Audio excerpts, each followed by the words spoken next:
Baiklah teman-teman semua, mahasiswa TPB, Institut Teknologi Sumatera, kita akan melanjutkan pembahasan materi untuk mata kuliah pengantar komputer dan software 1 di semester 1 ini. Minggu ini kita memasuki minggu ketiga perkuliahan, di mana pada materi ini saya mungkin akan sampaikan penjelasannya melalui video, sehingga teman-teman bisa putar kembali video ini, kita putar ulang dan download videonya ya. Nah, untuk materi ada dua modul juga saya share di Google Classroom. Teman-teman dapat download materi di sana, dan jika ada pertanyaan terkait materi ini, teman-teman bisa sampaikan di kolom komentar di modul tersebut. Nanti saya bantu jawab, dan apabila ada salah satu temannya, ada teman-temannya yang ingin bantu jawab, juga silakan jawab, nanti saya akan bantu meluruskan jika ada pertanyaan atau jawaban yang keliru. Jadi teman-teman boleh bertanya, dan teman-teman juga boleh menjawab dari teman-teman yang lain. Oke, dari setiap pertanyaan dan jawaban, jadi setiap yang bertanya juga akan diharapkan juga ada menjawab pertanyaan teman-temannya. Jadi akan saya catat sebagai poin nilai dari perkuliahan kita kali ini. Oke, materi kuliah hari ini terkait aplikasi teknologi informasi atau IT di berbagai domain. Domain ini di sini adalah di berbagai sektor bidang. Sama ini ada 2 slide. Mungkin kita akan kombinasikan pembahasannya. Kita membahas slide, kemudian kita akan membahas materi yang ada di modul. Jadi yang ada di slide ini adalah rangkuman dari modul. Oke, teman-teman bisa buka juga modulnya, atau dengarkan dan catat ya apabila ada poin penting. Jadi tujuan materi kuliah kita hari ini, materi pertemuan kita kali ini adalah pertama, mahasiswa atau teman-teman mampu mengenal aplikasi serta implementasi IT dalam berbagai bidang atau dalam berbagai domain. Bidang di sini atau domain di sini adalah sama ya. Yang kedua, teman-teman mahasiswa mampu memahami istilah-istilah IT dalam berbagai bidang. Ya. Dan yang ketiga, mahasiswa memahami keuntungan yang didapat dalam implementasi IT di berbagai bidang. Jadi bagaimana keuntungan jika IT itu kita implementasikan, yaitu salah satunya keefektifan atau kemudahan yang akan manusia dapatkan jika mengimplementasikan IT dalam sektor bidang-bidang terkait pekerjaannya. Oke, ini adalah lanjut ke materi slide berikutnya. Konsep information technology dalam berbagai domain, di berbagai domain. Nah, dengan adanya implementasi IT ini diharapkan, harapannya yaitu memperluas dan mempermudah penyebaran informasi yang berguna. Yang kedua, menyajikan informasi yang transparan dan akuntabel, karena semua data itu diupload melalui internet, datanya online. Ya. Yang ketiga, mempermudah alur kerja. Jadi kita berkirim email, berkirim surat, itu alur kerjanya mudah, informasinya mudah disampaikan.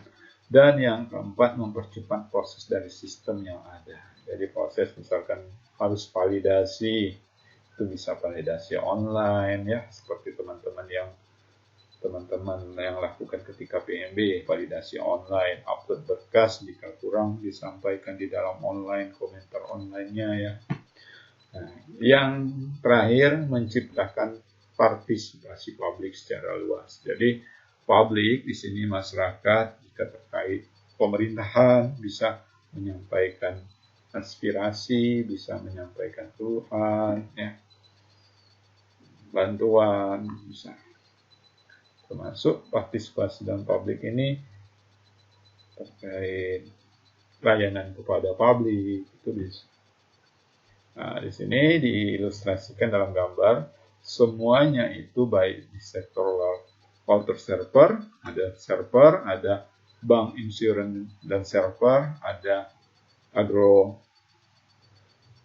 universitas dan research institute, itu ini terkait perkuliahan, ada government service, ada pemerintahan, village knowledge, ada commodity, trust and not for profit, ada supermarket, ada farmers. Nah, jadi semuanya terhubung melalui internet dan semua ini bisa terhubung, ya, saling menghubung terkait apa keperluan kita, apa kebutuhan kita, bisa diakses informasinya dan akses kita bisa lebih mudah dengan memanfaatkan internet.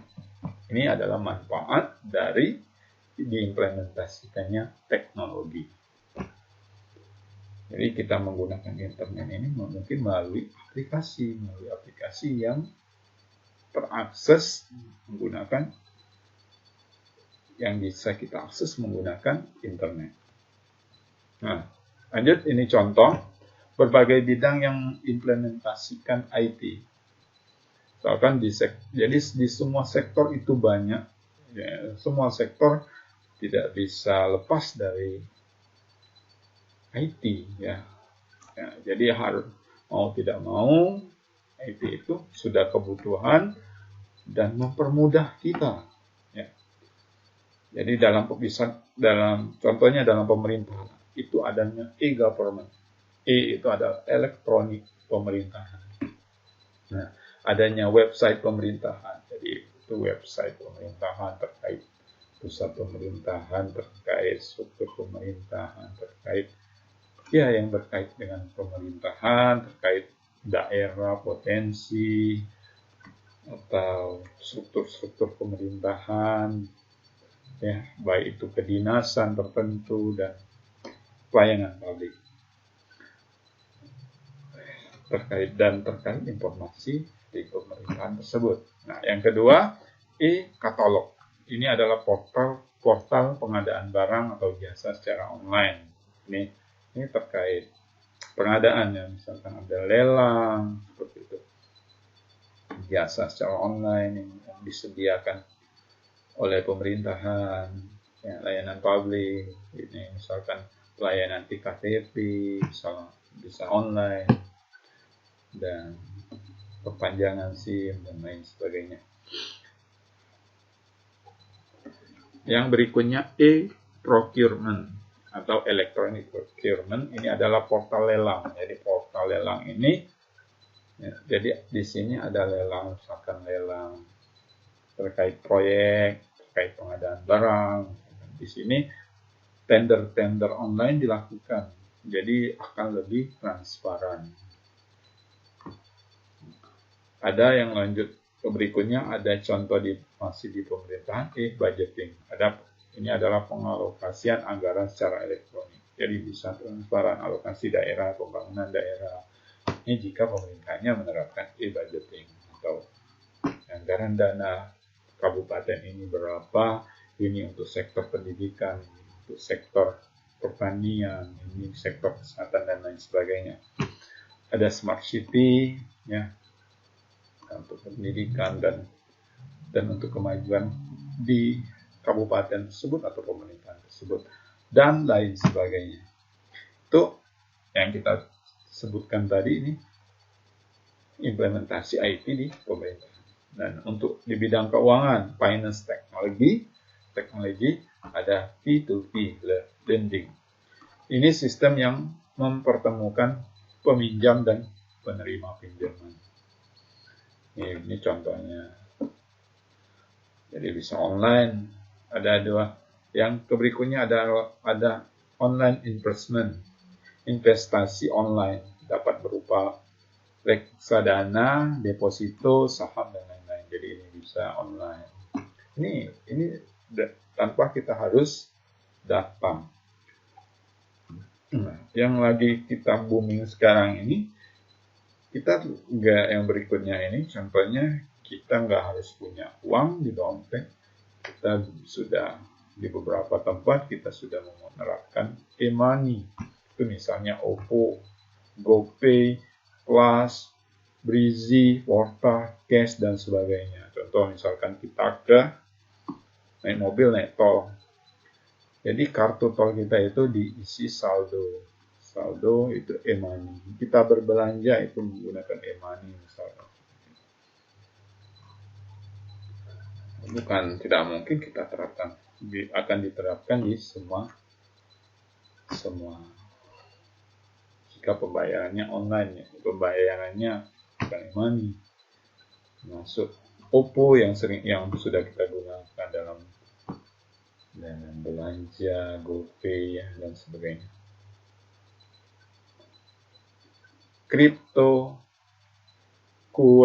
Cryptocurrency ini adalah mata uang digital. Salah satunya adalah Bitcoin.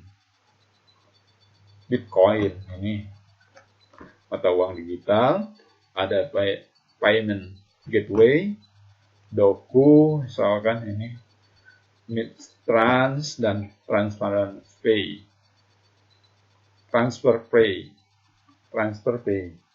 Nah, ini payment gateway ini tentunya akan teman-teman sudah tahu ya.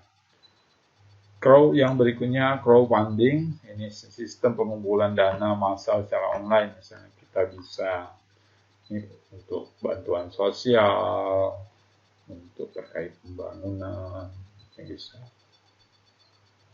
dan lain sebagainya. Ini terkait implementasi di bidang keuangan.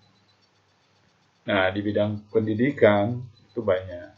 Salah satunya yang kita gunakan ya e-learningnya Google, yaitu Google Classroom. Kalau di ITERA, e-learningnya sebenarnya adanya kuliah.itera.ac.id, namun e-learning kita saat ini belum ready untuk menampung banyaknya akun sebanyak mahasiswa yang akses saat ini. Namun untuk sekarang mungkin kita masih menggunakan Google Classroom. Yang berikutnya ada e-library. Ini perpustakaan digital. Ada e-book. Jadi kita bisa membaca buku tanpa harus bentuk fisik, tanpa harus berat-berat bawa buku. Ada e-journal, online journal, yaitu portal jurnal berbasis online. Jurnal ini terkait penelitian, terkait riset ya. Nah, yang berikutnya adalah seleksi masuk sekolah atau perguruan tinggi. Nah, ini termasuk yang baru saja teman-teman lakukan ketika ingin mendaftar di ITERA. Jadi di sana kan teman-teman ada seleksi berkas, ada validasi terkait perkuliahan ya.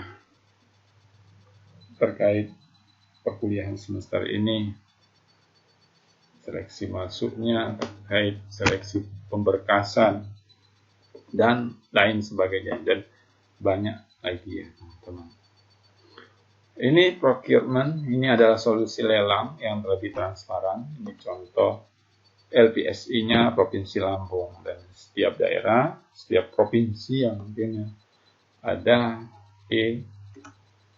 LPSI atau layanan pengelolaan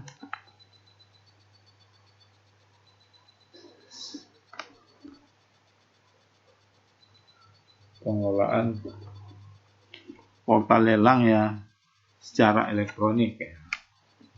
Ini contoh gambar, di atas adalah tampilan e-Proc Provinsi Lampung terkait pembangunan gerbang ITERA. Ini bisa. Jadi ini lebih transparan. Berapa dananya, berapa anggarannya, siapa yang dinas mana yang satuan kerjanya, dan siapa pemenang lelangnya. Ini disampaikan di sini. Berapa pagu anggaran, berapa jangka waktu pembangunan, ini mungkin akan lebih jelas di sini. Jadi masyarakat bisa lebih mengawasi dari jalannya proses pembangunan. Yang berikutnya ada Financial Technology Fintech dari ITERA. Ini adalah website yang dikembangkan oleh ITERA. Tim dari ITERA ini contoh gambar tampilan salah satu fintech yang lahir di ITERA, yaitu Angsur, yang namanya layanan Angsur, web Angsur, melalui platform digital Angsur secara syariah dapat dilakukan tanpa menunggu waktu pengajuan yang lama serta persyaratan yang banyak. Jadi ini ada Angsur, akses angsuran syariah untuk mahasiswa Indonesia tanpa kartu kredit. Jadi bersifat syariah, kredit bayar angsuran sampai dengan jangka waktu 12 bulan atau 1 tahun. Nah, ini lanjut ke e-learningnya ITERA. E-learning ini adalah sama seperti Google Classroom. Ini yang ITERA siapkan untuk perkuliahan sebenarnya ya. Ini memungkinkan penyajian materi dan perkuliahan dan kuisnya, soal-soalnya lebih tersistem menurut sesuai dengan akademiknya ITERA. E-learning ini memungkinkan penyajian materi dan perkuliahan tidak lagi dilangsungkan secara metode konvensional dan bertatap muka di kelas. Jadi e-learning ini penyampaian materi, share materi, soal, tugas, kuis disampaikan di sini bisa. Oke, lanjut berbagai bidang yang mengimplementasikan IT. Ini terkait bidang. Sebelumnya terkait berbagai bidang yang mengimplementasikan IT. Lanjut ke contoh berbagai bidang. Ini bidang terkait transportasi, hiburan, sosial. Dalam transportasi teman-teman tentunya ada Gojek ya, dan transport on demand, dikenal dengan istilah transportasi online. Ride sharing, itu sistem yang berbagi kendaraan, misalnya Debeners. Jadi suatu kita mau liburan, ada kita share, mau cari teman nebeng atau teman yang ingin join, ingin gabung dengan kita untuk berbagi tumpangan, di berbagi kursi. Ada ketiga, kurir online, yaitu pengantaran barang. Kalau kita Gojek itu GoSend, GoGrive, apa yang antar barang. Nah, lanjut ke ada Global Positioning System, ada sistem navigasi lokasi berbasis satelit. Ada peta online, yaitu panduan peta dalam bentuk aplikasi, misalnya Google Map. Ini transportasi terkait kebutuhan kita dalam transportasi. Kita mau menuju daerah, kita belum mencari alamat, bukan alamat palsu ya, tapi cari alamat, kita cukup ketik tujuan kita, maka akan dipandu oleh Google Map. Selain Google Map ada Waze dan lain sebagainya. Ini terkait transportasi, ini terkait implementasi kebutuhan yang diharapkan membantu kita manusia. Ini terkait hiburan. Lanjut terkait hiburan, ada digital music platform, aplikasi akses musik digital, misalnya Spotify, iTunes, Jog dan lainnya. Di musik online, musik terbaru, lagu terbaru bisa kita dengarkan, video, nonton video secara digital, Netflix, YouTube, iFlix dan lain-lainnya. Ya. Ini termasuk implementasinya. Jadi jangan sampai kita sudah menggunakan, kita baru tahu ini sektor apa hiburan, ini yang namanya apa. Ini kalau kita nonton YouTube selama ini mungkin kita harus tahu ini terkait implementasi IT di bidang digital video platform ya. Ada TV on demand, kayak platform yang menayangkan televisi secara interaktif, misalnya YusTV ya, dan TV-TV online teman-teman, Nipo TV ya, dan lain sebagainya.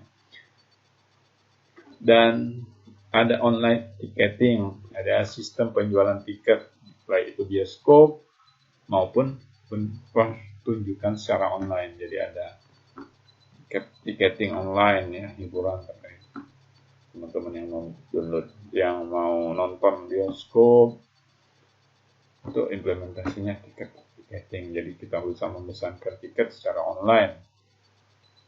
Lanjut ke permainan online, permainan yang berhubungan dengan jaringan internet. Nih, yang teman-teman pakai, yang teman-teman gunakan, yang teman-teman install di handphonenya, itu termasuk permainan online. Itu di bidang hiburan ya, dan lain sebagainya untuk terkait hiburan. Dan lanjut, kita implementasi di bidang sosial, misalkan aplikasi media sosial, sosmed ya, sosmed, WA, IG, Instagram, Facebook, Twitter, dan sebagainya. Nah, terus ada forum diskusi online, ini Kaskus, OpenNulis, Detik Forum, dan banyak laginya forum diskusi. Aplikasi pesanan instan. Jadi ini terkait kita memesan instan, pesanan instan. Yang lanjut lagi aplikasi video conference, Skype, Google Duo, Google Meet, Zoom, untuk sosial. VoIP, Voice over Internet Protocol. Ini ada sistem telepon berbasis internet biasa. Asal dia terhubung dengan internet, jadi layaknya kita bisa menelpon. Namun sekarang kita ini cukup sosial media, kita install WA ya. Lalu di WA kita pesan, ini pesan online. Ketik pesan, kita bisa video, kita bisa telepon. Jadi ini VoIP, ini salah satu untuk implementasi IT di bidang sosial, dan masih banyak lagi dan lain sebagainya ya. Ini salah satu contoh ride sharing, ini terkait ingin nebengers atau yang mau join dalam perjalanan, atau kita menawarkan cari teman jalan seperti ini. Aplikasinya mungkin saya juga belum pernah nyoba, boleh dicoba. Ini salah satu implementasi IT melalui aplikasi ride sharing ini. Sifatnya ride sharing, Nebengers ini adalah nama webnya. Ini sifatnya ride sharing, pengguna dimudahkan dalam menghemat ongkos terkait transportasi, karena bangku atau tempatnya kosong dapat diisi orang lain dengan syarat ketentuan berlaku, misalkan berbagi biaya bahan bakar. Jadi ini kita perjalanan, kita ingin cari teman dalam perjalanan yang tujuannya sama, kita juga bisa dibantukan dengan mungkin bisa ada teman ngobrol ketika di perjalanan, asal ada kesepakatan ya, misalkan biaya bensinnya bisa berbagi atau biaya tolnya berbagi gitu. Dan ini cenderung hemat ongkos, iya, karena dibandingkan dengan transportasi umum ya. Kalau transportasi umum ya kita bayar ketentuannya berapa. Kalau ini cenderung untuk membantu yang ajak tumpangan, yang ajak sharing untuk porsi yang kosong, atau kita mencari teman yang perjalanannya sama dengan kita. Ada mobile gaming, ini terkait permainannya teman-teman. Teman-teman justru mungkin lebih familiar terkait ini. Dan mobile gaming ini menjadi hiburan sekaligus industri bisnis yang berkembang pesat khususnya di Indonesia. Pengembangan game bisa mendapatkan keuntungan dari barang dan kelengkapan permainan yang dijual secara online. Ini terkait yang hobi game, banyak game. Jadi game misalkan bisa jual properti permainannya. Nah, mungkin teman-teman lebih familiar ya dengan ini. Nah, ini mau lanjut ke media sosial. Media sosial ini salah satu yang kita gunakan WA dan banyak lagi ya, WA, Instagram. Ini contohnya adalah jumlah populasi Indonesia sangat besar menyebabkan Indonesia menjadi pasar yang baik untuk pertumbuhan media sosial. Jadi masyarakat Indonesia ini begitu ada layanan media sosial yang banyak, ini Indonesia yang jadi sasarannya. Nah, Indonesia ini mungkin orang-orangnya kreatif ya, terkait hiburan, misalkan TikTok banyak itu orang Indonesia. Ini terkait internet, pencarian informasi sosialnya, WA, nonton, mendengarkan musik, dan hiburan lainnya ya, media sosial. Lanjut, berbagai bidang yang mengimplementasikan IT, misalkan industri seni, aplikasi desain grafis, menyunting suara, mengedit foto dan video, misalkan yang kita gunakan Photoshop ya. Photoshop adalah aplikasi yang mengolah gambar. Jadi sehingga ini termasuk pemanfaatan IT ya, pemanfaatan IT. Jadi sekarang itu kita sulit membedakan gambar yang benar, mana yang gambar yang benar atau gambar yang salah. Satunya dengan pemanfaatan dari ilmu seni. Dari industri seni ini yang adanya implementasi IT yang memberikan keuntungan harapannya dengan adanya aplikasi Photoshop yang bisa mempercantik, memperindah gambar, ada Illustrator, Ink, ada Corel Draw ya. Ini masih terkait gambar, pengolahan gambar, terkait seni, desain grafis ya. Ada Pixel, Motor, InDesign. Dan kalau ngedit video itu ada yang seperti yang saya lakukan, merekam gambar ini adalah menggunakan Camtasia, Adobe Premiere, dan lain sebagainya. Nah, ada aplikasi desain animasi. Ini terkait Flash atau terkait yang sedang marak ini sekarang Unity atau virtual reality, ini terkait tiga dimensi. Ada sistem pencetak 3 dimensi, ya, mesin cetak 3 dimensi ya, gitu. Dan lain sebagainya. Ini terkait, ini contoh industri seni. Lanjut ke implementasi di bidang bisnis, misalnya online marketplace. Jadi penjualan produk melalui internet, ini terkait bisnis e-commerce yang sekarang lagi banyak-banyaknya ya teman-teman. Bahkan mungkin semuanya sudah pernah belanja online. Itu terkait bisnis teman-teman. Warehouse sharing, sistem berbagi gudang dan stok barang.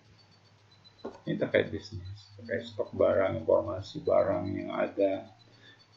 Service marketplace, yaitu penjual produk jasa melalui internet, misalkan Sejasa, Gocap, dan lainnya. Ini terkait service ya. Service ya, layanan service, perbaikan komputer, perbaikan TV yang dipromosikan dalam bentuk online. Yang berikutnya adalah pelacakan pengiriman, sistem pelacakan jasa pengiriman. Ada pemasaran digital, ini adalah upaya penyebar luas informasi produk melalui media digital. Ada iklan digital advertising, misalkan Google AdSense, Google AdWords, Facebook, Business Manager, Instagram, ini adalah iklan digital. Banyak sekali. Masuk media-media sosial ini sudah membantu, sudah ada iklannya ya. Ada pengolahan informasi tempat usaha secara online, Google My Business. Ini terkait bisnis dan lain sebagainya, teman-teman. Beberapa contoh. Terkait olahraga, ini ada juga implementasi IT-nya. Aplikasi membantu wasit atau juri dapat berupa video asisten page, asisten dari wasit. Ini biasa diterapkan di bola, misalkan bola kaki itu ada yang merekam garis gawang. Apabila masuk bolanya melewati garis gawang, gol. Jadi itu sudah diimplementasikan di dalam pertandingan bola. Jadi wasit jika pun keliru dalam menentukan keputusan bisa ngelihat video, putar video ulangnya. Ada teknologi garis gawang ya, itu yang saya jelaskan, teknologi garis gawang, goal line technology. Jadi itu sudah diimplementasikan pada Piala Dunia ya kalau tidak salah. Pada tahun berapa saya lupa. Itu salah satu pemanfaatan teknologi. Hakim garisnya yang cukup jauh untuk melihat atau tidak mengamati terlalu jelas bisa mempercepat. Jadi agar tidak merugikan kedua klub ya, dan lain sebagainya, teman-teman. Nah, lanjut di bidang lainnya adalah pemetaan geografis dan perangkat lunak, yaitu GIS, ArcGIS, QGIS, GIS geografis atau kita mencari lokasi. Ada absensi digital berbasis sidik jari maupun indikator geometris lainnya yang diimplementasikan baik di kantor, kampus maupun di sekolah. Jadi sidik jari. Mungkin bukan sidik jari aja, sidik wajah ya. E-papers ini terkait penelitian sebagai alternatif koran. Koran harian berupa perangkat lunak, e-papers. Jadi sudah berupa elektronik tanpa bentuk cetakannya. Crowdfunding adalah penggalangan dana untuk kepentingan sosial. Ini seperti yang pada slide sebelumnya.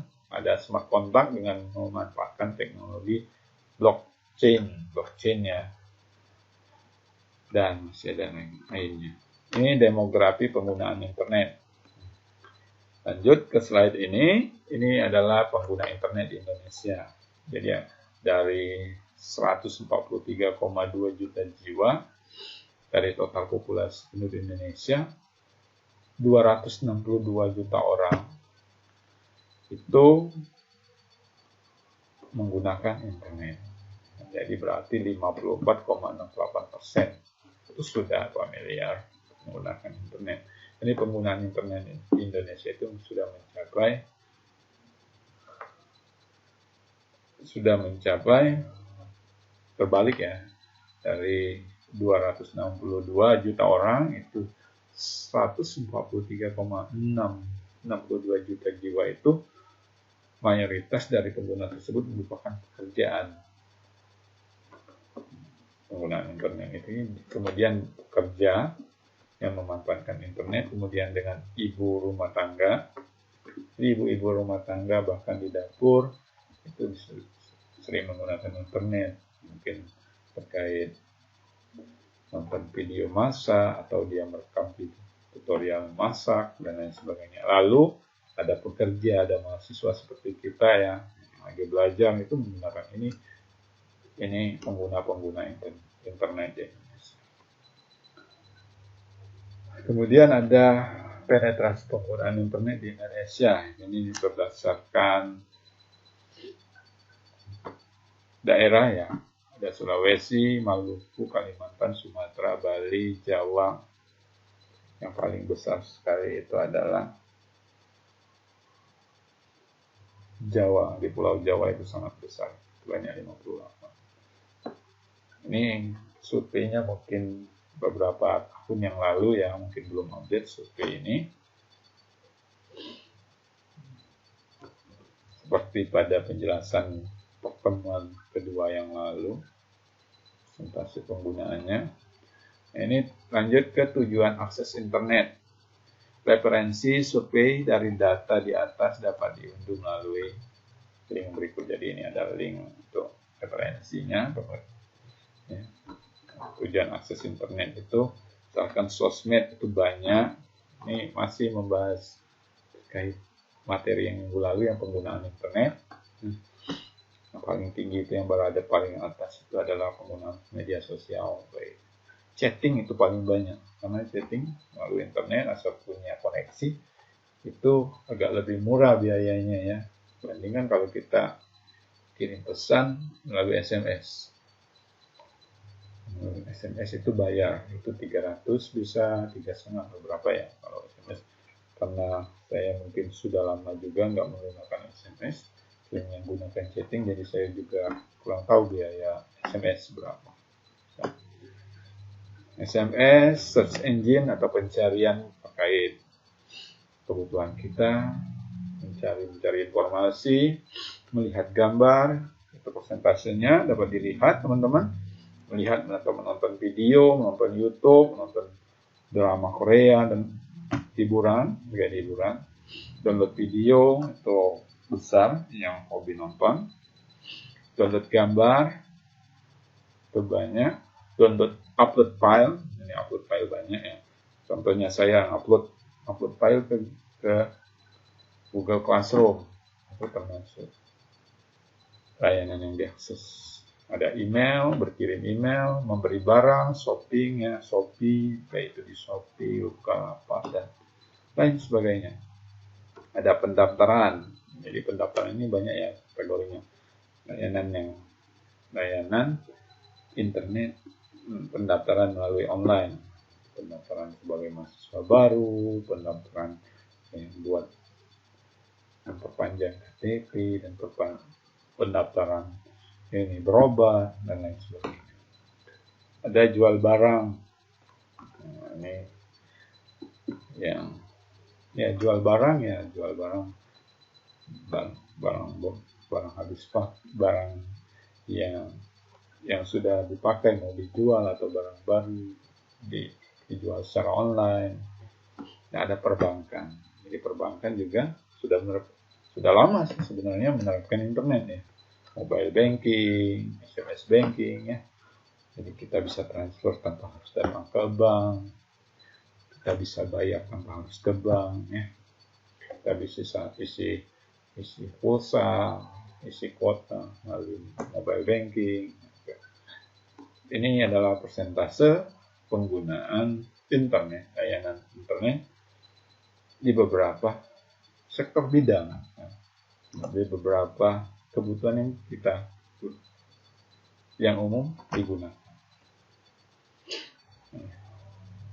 Terus lanjut ke dampak faktual, dampak yang terjadi dari implementasi IT di Indonesia. Dampak e-commerce, keinginan untuk membeli produk atau jasa secara online dalam 6 bulan ke depan atau top teratas, online tiket, airline tiket, terus hotel, e-books, routing, event tickets. Nah, jadi budaya belanja masyarakat Indonesia berubah dengan cepat dengan adanya e-commerce ini.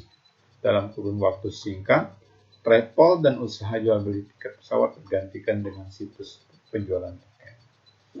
Jadi yang selama ini harus datang, ini dampaknya yang terjadi. Yang ada masyarakat Indonesia itu malas untuk keluar, jadi yang sektor-sektor yang sudah selama ini melalui kios, melalui ruko-ruko, bukanya tutup.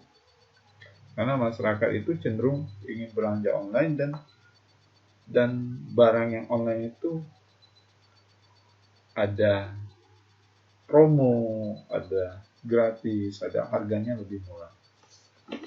Nah, jadi dalam kurun waktu yang singkat, travel dan usaha jual beli tiket pesawat tergantikan dengan situs penjualan tiket banyak toko-toko fisik yang menjual busana dikabarkan tutup akibat pergeseran budaya belanja ke arah e-commerce.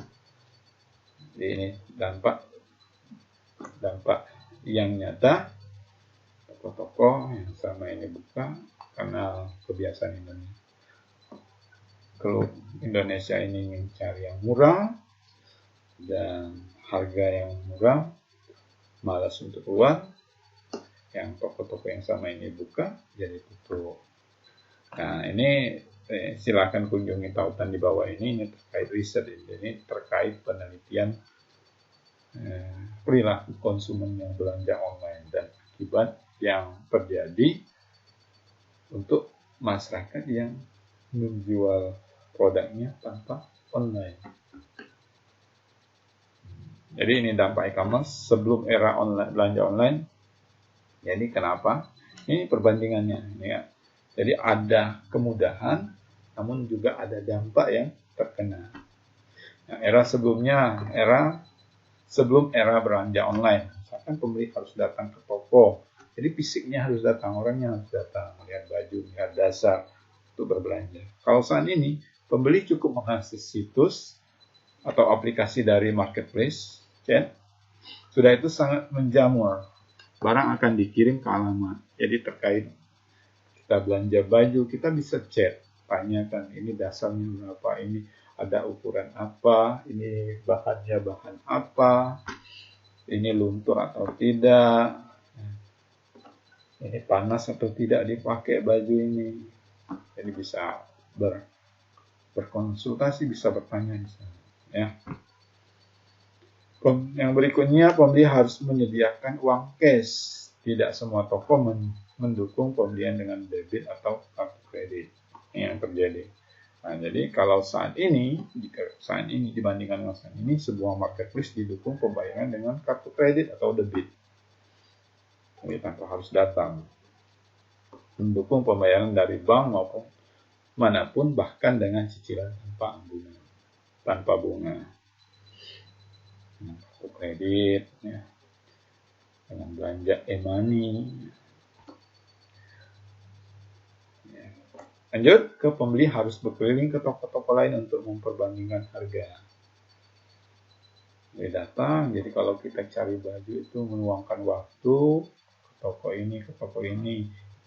Ini salah satu contohnya membandingkan harga, belum lagi membandingkan bahan atau membandingkan produk-produk yang lebih banyak. Uang itu memakan waktu. Dan kalau saat ini pembeli dapat dengan mudah membandingkan satu penjual dengan penjualan lainnya. Tanpa harus tahu siapa penjualnya, nggak enak, nggak belanja kan. Kita harus menyortir berdasarkan harga, menyortir berdasarkan bahan, menyortir berdasarkan daerah. Jadi pembeli dapat dengan mudah membandingkan suatu penjual dengan penjual lainnya, bahkan disediakan fitur sort. Jadi mengurutkan dari harga termurah ke penjualan terlaris. Jadi kita kalau belanja, kita melihat rating, berapa banyak yang belanja di sana, berapa bintang yang ada di toko tersebut. Kemudian berikutnya, pemilik toko harus menyediakan tempat jualan, punya kios, ngontrak ya, punya ruko, dan semakin ramai daerah toko tempat menjual, maka akan semakin ramai pengunjung toko. Pemilik toko besar juga mempekerjakan pegawai.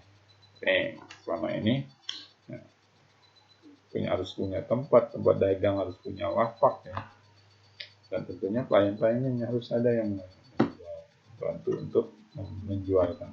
Kalau saat ini pemilik toko cukup membuat akun, melakukan input barang, foto barang, informasi barangnya, dagangannya ke marketplace atau misalkan contohnya Shopee, dia foto barangnya, deskripsi produk,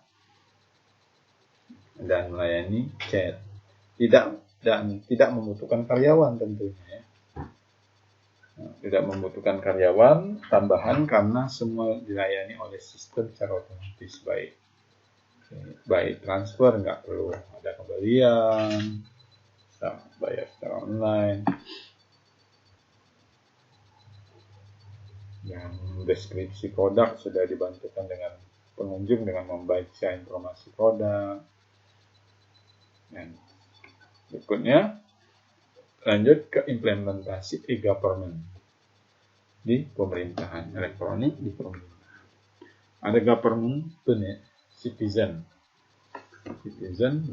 bukan nama klub bola, bukan.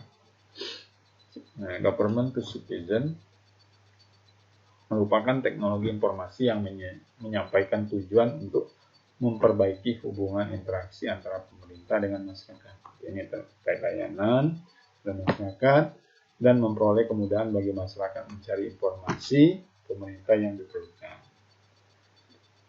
Jadi ini government to citizen. Jadi informasi perpindahan penduduk, misalkan perpindahan dari kelurahan A ke kelurahan B, ini syarat perpindahan, informasi layanan untuk syarat-syarat melaporkan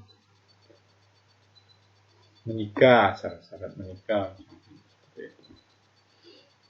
dan lain sebagainya, banyak ya teman-teman. Ini terkait sektor-sektor bidang-bidang yang dibutuhkan akan terkait kelurahan. Jadi kita mengakses informasi di webnya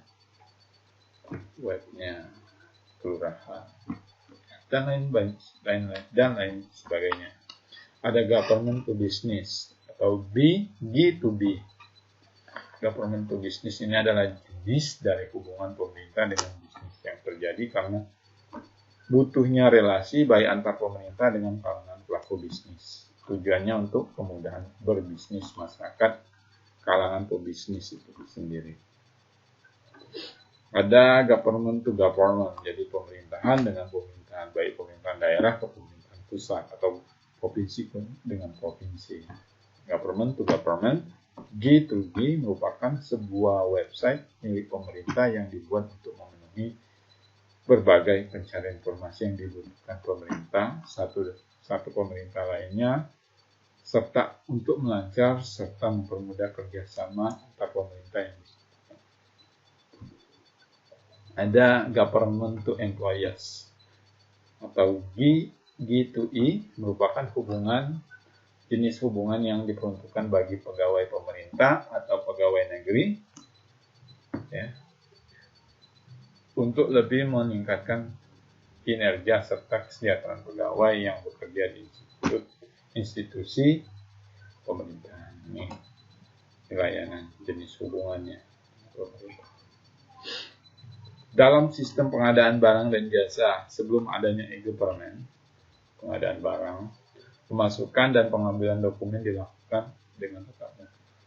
Kalau saat ini, setelah adanya government, setelah kita mengimplementasikan government, pemasukan dan pengambilan dokumen dapat dilakukan melalui internet.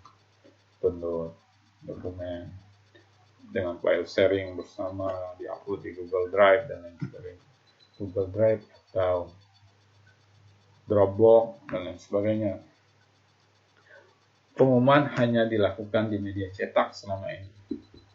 Nah, sekarang dengan adanya government, informasi itu diupload di situs pemerintahan, portal pemerintahan terkait berita terkini, informasi terkini. Pengumuman dilakukan di internet melalui website yang ada. Kalau sebelum implementasi government, berikutnya daerah cakupan pemerintahnya terbatas. Aksesnya jauh mungkin. Informasi yang didapatkan jauh. Nah, kalau sekarang daerah cakupan pemerintahnya sangat luas. Informasi dengan mudah disampaikan dengan internet, dengan adanya elektronik, jadi bisa saling terhubung antara website dengan website, antara pemerintah daerah dengan pemerintah dengan dinas-dinas terkait atau kabupaten-kabupaten, pemerintah provinsi dengan kabupaten-kabupatennya. Nah, berikutnya adalah terbukanya kesempatan untuk berkolusi antara panitia pengadaan dan penyedia jasa. Ada terbukanya kesempatan untuk berkolusi. Kalau saat ini kesempatan untuk si antara panitia dan penyelenggara bisa diminimalkan. Jadi karena transparan. Kalau sebelumnya kurang transparan ya, terkait pengadaan, terkait informasi, terkait anggaran. Kalau saat ini setelah adanya e-government akan lebih transparan. Karena semuanya diinformasikan teman-teman. Dan semuanya bisa mengakses, dan kalau transparan diinformasikan di website, masyarakat akan lebih cenderung kritis. Masyarakat yang merasa lebih puas atas kinerja pemerintah akibat adanya transparansi ya. Jadi masyarakat lebih suka transparansi berbagai hal, khususnya perihal keuangan dan kewenangannya.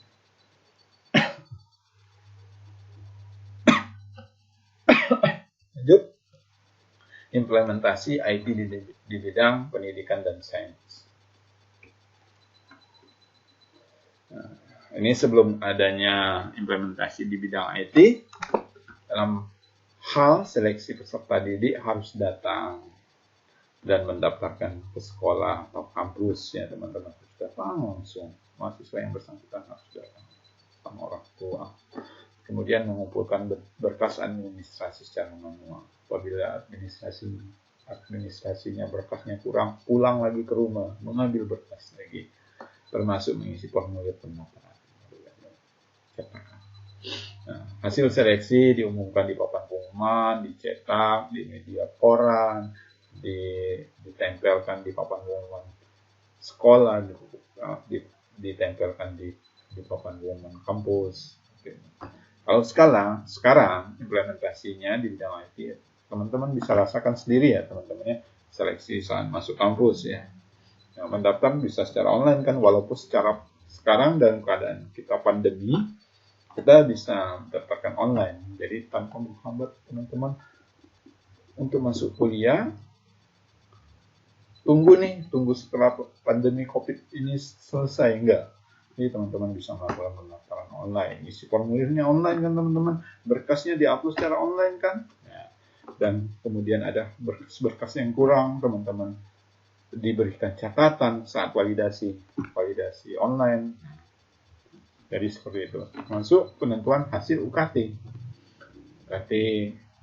keuangan. Data-datanya tentunya lengkap. Harus foto yang jelas, harus surat keterangan yang jelas. Seperti itu kalau digantikan dengan online. Dan hasil pengumumannya dimuat di website kampus. Tidak lagi diinformasikan di papan pengumuman. Jadi teman-teman sekarang mungkin masih ada yang di daerahnya dan karena belum ke kampus, jadi pengumuman teman-teman sudah dilantik sebagai mahasiswa baru ITERA. Pengumumannya teman-teman tahu, baca di website ITERA. Kemudian lanjut ke dalam hal perpustakaan atau literatur, terkait referensi buku-buku. Jadi peminjaman buku atau literatur harus datang ke perpustakaan dan membawa kartu perpustakaan. Kualitas literasi tidak dapat terukur. Kalau sekarang kita ke perpustakaan setelah adanya IT, jadi buku atau literasi dapat diunduh secara digital. Kita download e-library di sana. Ya, kualitas literasi dapat diukur dengan berbagai indikator, berapa buku yang banyak diakses, yang banyak dibaca, dengan komentar, dengan bintang, mungkin dengan like, seperti itu. Setelah penerapan adanya implementasi IT, dalam hal pengajaran perkuliahan dilakukan secara tatap muka selama ini. Penyampaian materi secara oral, jadi langsung. Walaupun perkuliahan itu memang layaknya di kelas, praktik memang layaknya di lab ya. Namun secara pandemi mau tidak mau, agar kita tidak ketinggalan, karena belum tahu kapan wabah COVID ini berakhir, kuliah tetap jalan. Teman-teman bisa belajar, anak-anak Indonesia bisa tetap cerdas, dapat dilakukan secara online. Nah, penyampaian materi bisa dilakukan secara online. Oral dapat melibatkan alat peraga berupa multimedia. Seperti yang saya rekam ini ya, teman-teman. Kita bisa tatap muka walaupun secara online. Ya. Yang berikutnya, dalam hal penelitian dan sains. Selama ini, sebelum adanya implementasi IT, penelitian kolaboratif dilakukan secara tatap muka. Datang, ya, data-data terkait harus datang, akses datanya harus minta, baru buat surat izin. Sekarang kemudian ada submission artikel jurnal dilakukan secara langsung, datang ke, kita mau menerbitkan jurnal harus datang ke editornya, kita harus bayar, itu lalu diserahkan kepada reviewer dalam bentuk hard copy, lalu diulas. Kalau sekarang dalam hal penelitian dan sains, penelitian itu bisa kolaboratif, dapat dilakukan secara online. Jadi kita bisa kerjasama penelitian antar kampus, antar dosen dengan kampus lainnya, bisa kolaboratif dengan secara online. Submission artikel jurnal atau pengiriman upload jurnal dilakukan secara online dengan sistem UJS. Dan syuting serta reviewer secara online. Jadi ada ulasan, ada komentar, ada setelah di reviewer secara online, ada catatan itu disampaikan secara online. Oke, lanjut.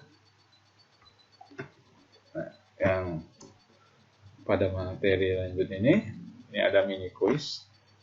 Ini mungkin teman-teman silahkan coba kerjakan. Nanti saya sediakan tempat uploadnya, submissionnya.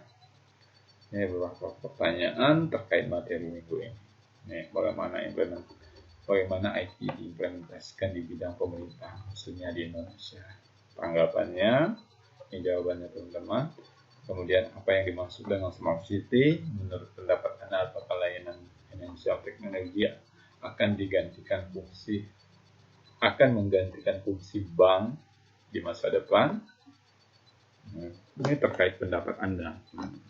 Yang terakhir ada e-learning mempermudahkan pelajar dan siswa dalam proses pengajaran. Menurut Anda, apakah e-learning dapat menggantikan kehadiran pengajar di kelas? Bagaimana? Ini terkait pendapat.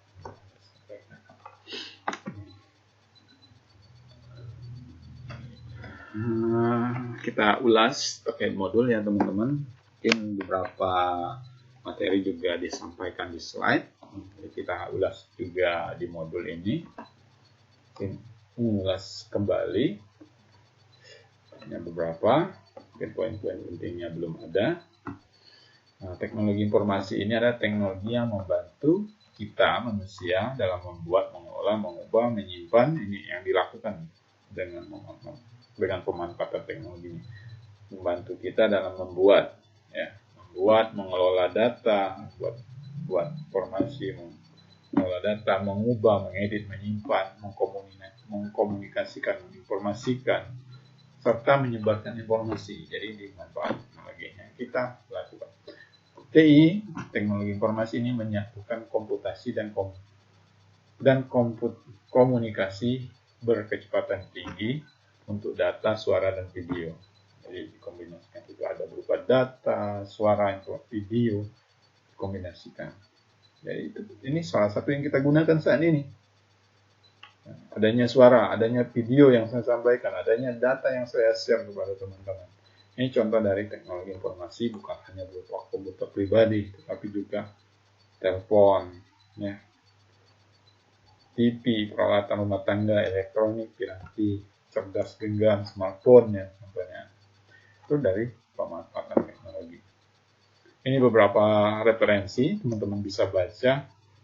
Hakin ini mendefinisikan teknologi informasi sebagai perangkat alat yang membantu Anda untuk bekerja dengan informasi dan melakukan tugas-tugas yang berhubungan dengan pemrosesan informasi. Ada pengertian teknologi informasi menurut Martin, McCone, dan lain sebagainya ya. Teman-teman bisa baca. Kemudian secara umum TI bagi manusia itu ini mengcapture ini terkait menangkap gambar, menangkap pesan yang kita ketik. Ini secara umum fungsi teknologi informasi itu bagi kita manusia itu mengcapture sifatnya.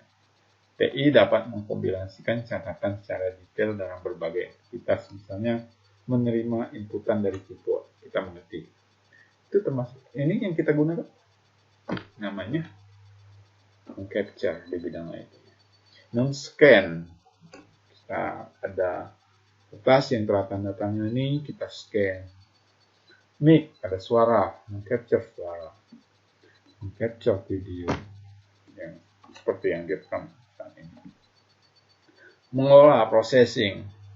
IT dapat mengelola, memproses data, masukan yang diterima, kemudian diubah menjadi informasi baru.